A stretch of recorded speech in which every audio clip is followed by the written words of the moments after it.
Assalamualaikum warahmatullahi wabarakatuh.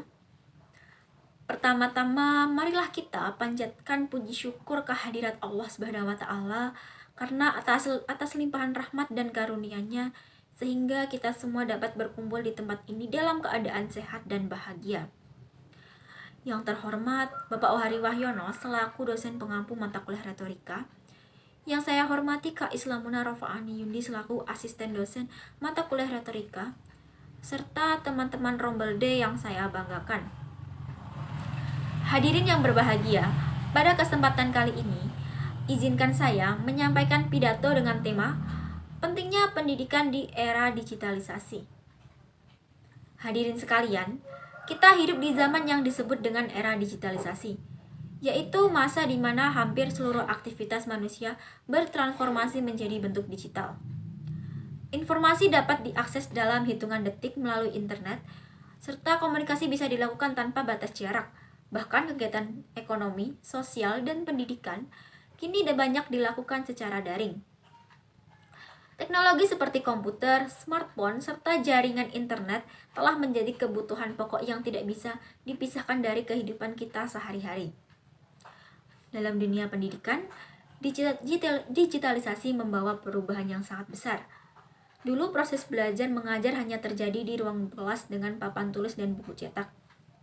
Namun sekarang, pembelajaran bisa dilakukan kapan saja dan di mana saja. Kita mengenal berbagai platform pembelajaran daring seperti Google Classroom, Zoom, atau bahkan media sosial yang kini bisa digunakan untuk berbagi ilmu pengetahuan. Buku pelajaran pun kini tersedia dalam bentuk digital, atau yang biasa kita sebut dengan e-book, sehingga siswa tidak perlu membawa banyak buku berat ke sekolah.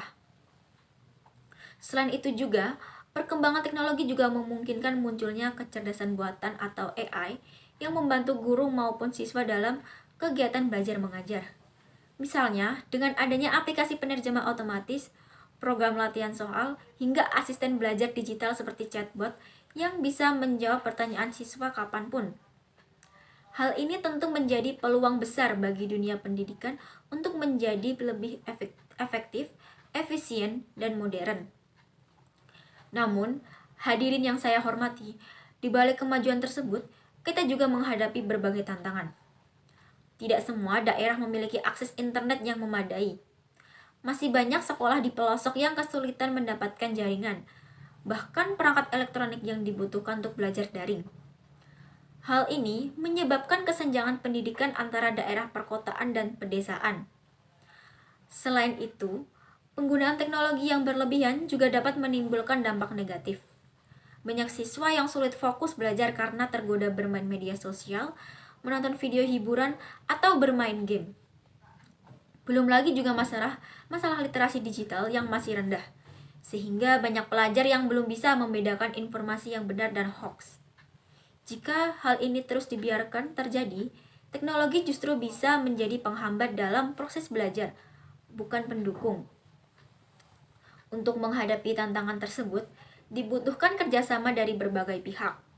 Pemerintah perlu memperluas jaringan internet ke seluruh wilayah Indonesia dan menyediakan fasilitas pendidikan digital yang merata.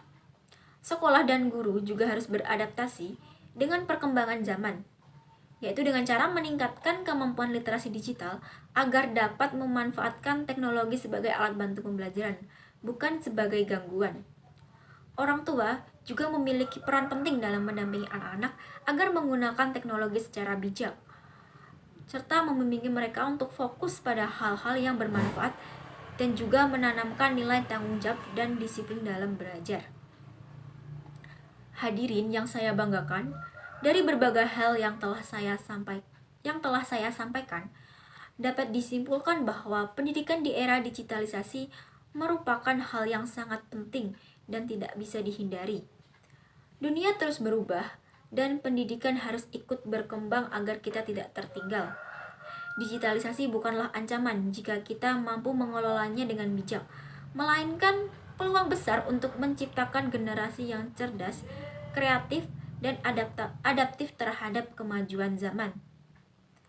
Demikian pidato yang dapat saya sampaikan. Mohon maaf apabila ada kekurangan, baik itu perkataan maupun ucapan yang saya sampaikan. Terima kasih. Wassalamualaikum warahmatullahi wabarakatuh.